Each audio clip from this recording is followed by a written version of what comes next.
विजेताओं को मेरा सलाम, क्योंकि एक दिन आप सभी विजेता बनेंगे।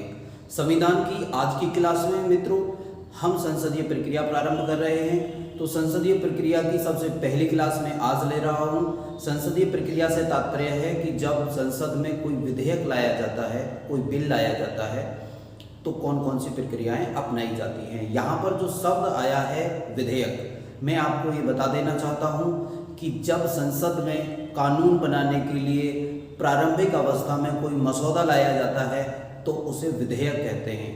विधेयक को किसी भी प्रकार का बल प्राप्त नहीं होता है। जब विधेयक संसद के दोनों सदनों से पास हो जाता है तो वह राष्ट्रपति के पास जाता है। राष्ट्रपति जब उस पर हस्ताक्षर कर देते हैं तब वह कानून बन जाता है, जिसे एक्ट कहते हैं, जिसे लॉ कहते हैं। और लॉ को विधिक शक्ति, विधि की शक्ति, कानून की शक्ति प्राप्त होती है। दो बातें मैंने कही, विधेयक समझाया और कानून समझाया, एक्ट समझाया। विधेयक को कोई विधिक शक्ति प्राप्त नहीं होती है, विधेयक को कोई कानूनी शक्ति प्राप्त नहीं होती है, और जो कानून है उसको कानूनी शक्ति प्राप्त होती है, लॉ को कानूनी शक्ति प्राप्त होती है। तो हम कर रहे हैं संसदीय प्रक्रिया, अर्थात कौन कौन से कदम संसद में उठाए जाते हैं जब कोई कानून बनाया जाता है। संसदीय प्रक्रिया का आज लेक्चर नंबर 1 हम लोग ले रहे हैं। पहली बात समझ लीजिए कि भारत की संसदीय प्रक्रिया ब्रिटेन से ली गई है। बहुत इंपॉर्टेंट क्वेश्चन है, कहाँ से ली गई है संसदीय प्रक्रिया? ब्रिटेन से ली गई है। तो आज जो है संसदीय प्रक्रिया की पहली वीडियो है। आज की क्लास में संसदीय प्रक्रिया से संबंधित महत्वपूर्ण अनुच्छेदों पर मैं चर्चा करना चाहूंगा आप लोगों के साथ। बोर्ड पर देखिए आप, यहाँ पर दिया है अनुच्छेद 99। सबसे पहला हम बात करेंगे अनुच्छेद 99 के बारे में। तो अनुच्छेद 99 जो है, अनुच्छेद 99 में दिया गया है संसद के सदस्यों की शपथ के विषय में, कि संसद के जो सदस्य हैं वो किस प्रकार की शपथ लेंगे, उसका उल्लेख दिया है, उसका उल्लेख किया गया है अनुच्छेद 99 में। तो देखिए यहाँ पर हम लोग बात करते हैं, ये लिखा है अनुच्छेद 99। यहाँ से थोड़ा दिखता नहीं है बोर्ड पर, तो मैं यहाँ पे लिख दिया अनुच्छेद 99। अनुच्छेद 99 में है संसद के सदस्यों की शपथ। तो संसद के जो सदस्य हैं वो कौन सी शपथ लेते हैं, वो अनुच्छेद 99 में इस किस प्रकार से शपथ लेते हैं अनुच्छेद 99 में दिया गया है। तो पहली बात समझ लीजिए, अनुसूची संख्या 3, अनुसूची संख्या 3 में शपथ का प्रारूप है कि कौन सी शपथ लेंगे, शपथ का प्रारूप है। अनुच्छेद 99 में दिया गया है कि जो संसद के सदस्य हैं उनको शपथ राष्ट्रपति दिलाएंगे। तो संसद के सदस्यों को राष्ट्रपति शपथ दिलाते हैं, शपथ दिलाते हैं। और यदि राष्ट्रपति चाहें तो किसी व्यक्ति को नियुक्त कर सकते हैं जो उनको शपथ दिलाएगा। तो या उनके द्वारा नियुक्त कोई व्यक्ति शपथ दिलाता है, कोई व्यक्ति शपथ दिलाता है। याद रखना है अनुच्छेद 99 में दिया हुआ है कि राष्ट्रपति संसद के सदस्यों को शपथ दिलाएंगे। अनुच्छेद 99 में इनकी शपथ का प्रारूप कहाँ दिया गया है? शपथ का प्रारूप अनुसूची संख्या 3 में दिया गया है। संविधान में 8 अनुसूचियां थी पहले, वर्तमान में 12 अनुसूचियां हैं। तो तीसरी जो अनुसूची है ये शपथ के बारे में है। संसद के सदस्यों को राष्ट्रपति शपथ दिलाते हैं या फिर राष्ट्रपति के द्वारा नियुक्त कोई व्यक्ति सदस्यों को शपथ दिलाता है। तो जो संसद के सदस्य होते हैं उन्हें 3 प्रकार की शपथ दिलाई जाती है। तो 3 प्रकार की कौन कौन सी शपथ होती है, कब दिलाई जाती है? पहली शपथ जब दिलवाई जाती है जब वे उम्मीदवार बनते हैं। पहली शपथ होती है उम्मीदवारी की, जब वे उम्मीदवार बनते हैं पहली शपथ तब दिलाई जाती है सदस्यों को। दूसरी शपथ कब दिलाई जाती है? जब वे सदस्य बनते हैं, जब वे सदस्य बनते हैं। ये दूसरी शपथ है जब सदस्य बनते हैं। और तीसरी शपथ है जब कोई व्यक्ति मंत्री बनता है, मंत्री बनता है। यहां से आप ये समझ सकते हैं कि संसद के उस व्यक्ति को जो मंत्री बना है वह 3 शपथ लेता है, लेकिन जो व्यक्ति मंत्री नहीं बना है वह 2 शपथ लेगा, लेकिन चुनाव जीत गया है। जब वे उम्मीदवार बनते हैं, जब वे संसद के सदस्य बनते हैं, जब वो मंत्री बनते हैं। ये 3 प्रकार की शपथ का उल्लेख है अनुसूची संख्या 3 में। यहाँ की बात खत्म हो गई। उम्मीद है आपको ये चीज ठीक लग रही होगी। इसे हम लोग मिटा देते हैं। अनुच्छेद 99 खत्म हो गया। अब है अनुच्छेद 108। संसद की प्रक्रिया में अनुच्छेद 108 का अहम रोल है। अनुच्छेद 108 में दिया है, अनुच्छेद 108 में दिया है संसद का संयुक्त अधिवेशन। संसद का संयुक्त अधिवेशन, यहां पर मैं उल्लेख कर देता हूं इन चीजों का। संसद का जो संयुक्त अधिवेशन है अनुच्छेद 108 में दिया गया है। संसद का संयुक्त अधिवेशन कब बुलाया जाता है, संसद का संयुक्त अधिवेशन कौन बुलाता है? तो पहली बात, संसद का संयुक्त अधिवेशन राष्ट्रपति बुलाते हैं। दूसरी बात, कब बुलाया जाता है? तो ये 3 स्थितियों में बुलाया जाता है संसद का अधिवेशन। पहली बात, कब बुलाया जाता है? यदि संसद का पहला सदन किसी विधेयक को पारित कर दे तथा दूसरा सदन उसे अस्वीकार कर दे। तो पहला सदन पास कर दे एवं दूसरा सदन अस्वीकार कर दे, इस स्थिति में राष्ट्रपति संयुक्त अधिवेशन बुला सकते हैं। दूसरी बात क्या होगी कि दूसरा सदन विधेयक पर कोई ऐसा संशोधन प्रस्तुत करे जिस पर पहला सदन सहमत नहीं है। तो दूसरा सदन कोई ऐसा संशोधन प्रस्तुत करे जिस पर पहला सदन सहमत ना हो। और तीसरी बात, कब राष्ट्रपति संसद का संयुक्त अधिवेशन बुला सकते हैं? यदि पहले सदन ने किसी विधेयक को पास कर दिया हो और दूसरे सदन में विधेयक को भेज दिया गया हो, लेकिन 6 महीने तक, कितने महीने तक? 6 महीने तक दूसरा सदन उस पर कोई जवाब नहीं दे रहा है, तो राष्ट्रपति संयुक्त अधिवेशन बुला सकते हैं। यहाँ पर एक बात और याद रखनी है कि कोई भी सदन किसी भी विधेयक को 6 महीने से ज़्यादा रोक नहीं सकता है। यहाँ पे मैंने बताया तीसरी बात में कि 6 माह से कोई जवाब न दिया हो।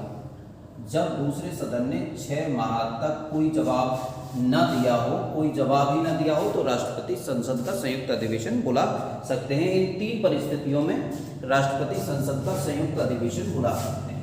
यहाँ से बात खत्म करें, संयुक्त अधिवेशन की बात खत्म करें। संयुक्त अधिवेशन राष्ट्रपति बुलाते हैं। संयुक्त अधिवेशन की अध्यक्षता कौन करता है? संयुक्त अधिवेशन की अध्यक्षता लोकसभा के अध्यक्ष करते हैं। अब हम बात करते हैं संयुक्त अधिवेशन की अध्यक्षता। संयुक्त अधिवेशन की अध्यक्षता देखिए, पहली बात तो ये है लोकसभा के अध्यक्ष करते हैं। लोकसभा के अध्यक्ष संयुक्त अधिवेशन की अध्यक्षता करते हैं। यदि लोकसभा के अध्यक्ष उपस्थित नहीं हैं तो लोकसभा के उपाध्यक्ष करते हैं। तो लोकसभा के उपाध्यक्ष करते हैं यदि अध्यक्ष नहीं है। यदि लोकसभा के उपाध्यक्ष भी नहीं है तो राज्यसभा के उपसभापति संयुक्त अधिवेशन की अध्यक्षता करते हैं। राज्यसभा के उपसभापति संयुक्त अधिवेशन की अध्यक्षता करते हैं। और यदि राज्यसभा के उपसभापति भी नहीं हैं तो सभी व्यक्ति, संसद के जो उपस्थित सदस्य हैं, सभी व्यक्तियों द्वारा या उपस्थित व्यक्तियों द्वारा या सदस्यों द्वारा नियुक्त कोई व्यक्ति, वो सब मिलकर एक व्यक्ति को नियुक्त कर देते हैं कि यह ध्यान रखना है। तो अध्यक्ष की अनुपस्थिति में उपाध्यक्ष, उपाध्यक्ष भी नहीं है तो लोकसभा के उपसभापति, और लोकसभा के उपसभापति नहीं है तो उन सभी के द्वारा नियुक्त कोई व्यक्ति संसद के संयुक्त अधिवेशन की अध्यक्षता करता है। एक बात और याद करनी है, राज्यसभा के जो सभापति होते हैं वो उपराष्ट्रपति होते हैं, और उपराष्ट्रपति संयुक्त अधिवेशन की अध्यक्षता किसी भी स्थिति और परिस्थिति में नहीं कर सकते। ऐसा इसलिए है कि जो उपराष्ट्रपति हैं वो संसद के किसी भी सदन के सदस्य नहीं होते हैं। यहाँ की बात क्लियर हो गई मुझे लग रहा है। ओके, अब हम लोग बात करते हैं कि जो संयुक्त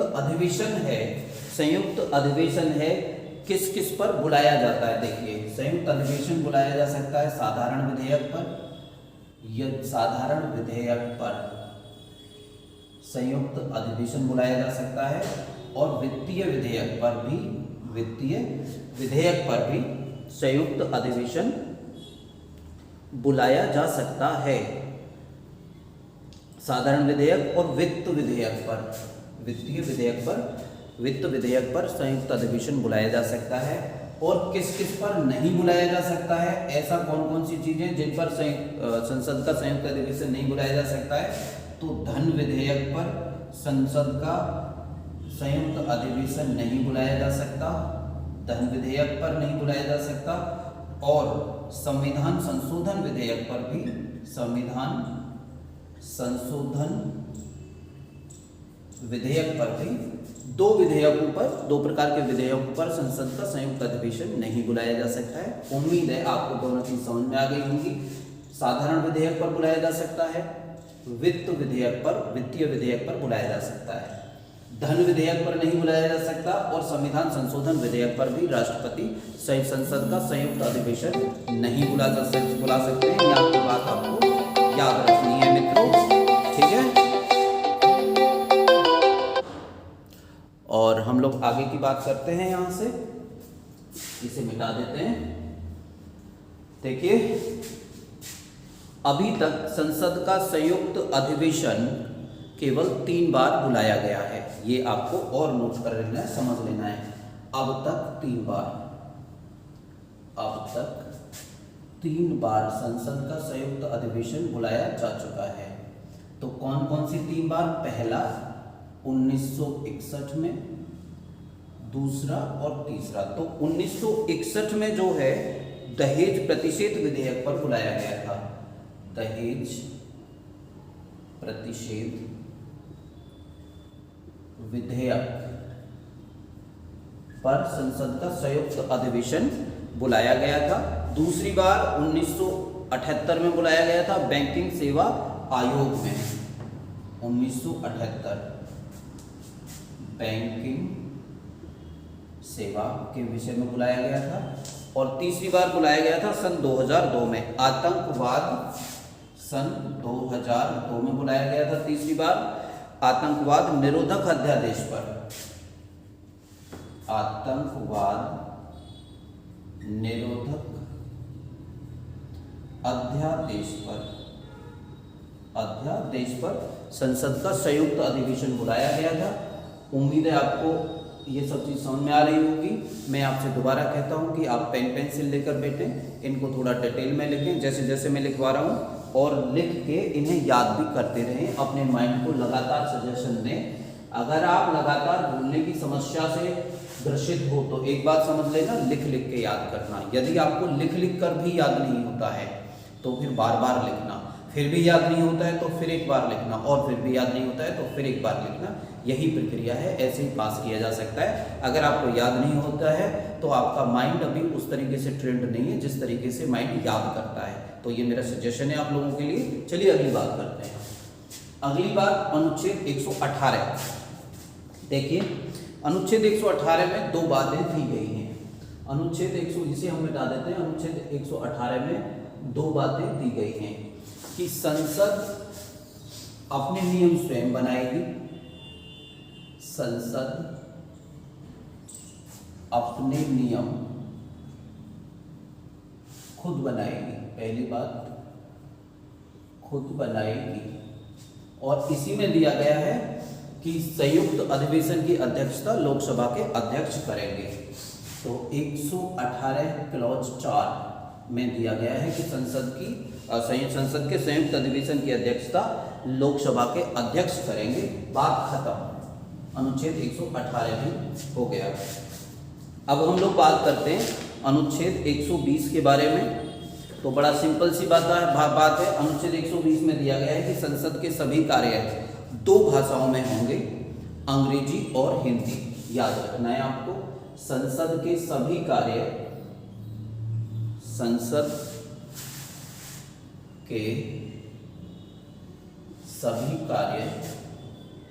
होंगे। कौन कौन सी भाषा में होंगे? तो एक हिंदी में हो सकते हैं और एक इंग्लिश में होंगे। ये यहाँ पर दिया है, आपको ज़्यादा नहीं समझना है इसके बारे में, बस इतना ही समझना है। संसद के सभी कार्य हिंदी और अंग्रेजी भाषा में होंगे। अगली बात देखिए, अनुच्छेद 121 में कहा गया है कि संसद और उसके सदस्य, अनुच्छेद 121 में कहा गया है संसद और उसके सदस्य न्यायाधीशों पर टीका टिप्पणी नहीं करेंगे। टीका टिप्पणी नहीं करेंगे। ओके। इसके बाद अनुच्छेद 122 में कहा गया है कि जो न्यायाधीश हैं, न्यायाधीश भी संसदीय सदस्यों पर टीका टिप्पणी नहीं करेंगे।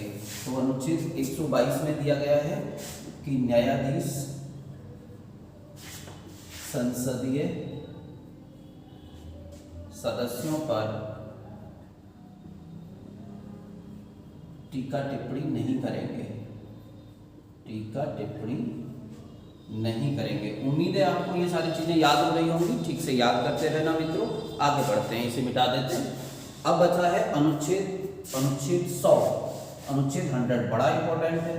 अनुच्छेद 100 में दिया गया है, अनुच्छेद 100 में दिया गया है कोरम। आपने ये शब्द सुना होगा, अनुच्छेद 100 संसद का अनुच्छेद 100 में दिया गया है कोरम। या कोरम को कहते हैं गणपूर्ति। तो गणपूर्ति का मतलब होता है किसी भी सदन में उसकी बैठक को सुचारू रूप से चलाने के लिए न्यूनतम सदस्यों की संख्या होती है। वह न्यूनतम संख्या नहीं होगी तो संसद की बैठक या संसद का अधिवेशन नहीं हो पाएगा।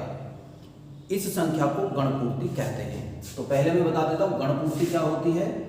ठीक है, सदन में वह संख्या, सदन में सदस्यों की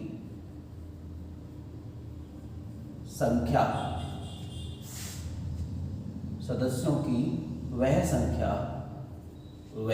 संख्या जिसके नीचे सदस्य होने पर बैठक नहीं हो सकती। जिसके नीचे होने पर बैठक नहीं होगी उसे कहते हैं गणपूर्ति। और ये कितना होता है? ये होता है सदस्य संख्या का 1/10 सदस्य होना आवश्यक है, उसे गणपूर्ति कहते हैं। उसी को कोरम कहते हैं। यहाँ तक की बात क्लियर? उम्मीद है आपको क्लियर हो गई होगी। हम लोग इसे अब आगे बढ़ते हैं। यहीं से ये शब्द आते हैं। अंतिम रह गया है प्रोटेम स्पीकर। तो प्रोटेम स्पीकर के बारे में आपको ये समझ लेना है कि लोकसभा, देखिए, एक तो होता है स्पीकर जिसको कहते हैं अध्यक्ष, जिसे अनुच्छेद 93 में दिया हुआ है, और एक होता है प्रोटेम स्पीकर। तो प्रोटेम स्पीकर कौन होता है? देखिए, प्रोटेम स्पीकर अस्थायी अध्यक्ष होता है। इसे हिंदी में कह सकते हैं अस्थायी अध्यक्ष। अस्थायी अध्यक्ष को कहते हैं प्रोटेम स्पीकर। प्रोटेम स्पीकर बहुत पूछा जाता है पेपरों में। तो अब आप समझ लीजिए कब प्रोटेम स्पीकर कौन होता है। जब लोकसभा का चुनाव हो जाता है तो राष्ट्रपति, ठीक है, जब लोकसभा का चुनाव हो जाता है तो राष्ट्रपति वरिष्ठतम व्यक्ति को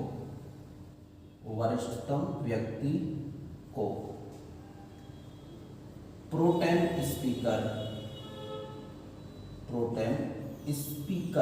नियुक्त करते हैं। ये काम राष्ट्रपति का होता है। राष्ट्रपति जो सदन का वरिष्ठतम व्यक्ति होता है चुनाव में जीता हुआ, या उस व्यक्ति को प्रोटेम स्पीकर कहते हैं। इसका काम क्या होता है? प्रोटेम स्पीकर का काम क्या होता है? जो सदस्य चुनाव जीतकर आए हैं तो वो संसद के सदस्य बन गए हैं, तो संसद का सदस्य होने की शपथ सदस्यों को दिलवाता है। ठीक है, तो सदस्यों को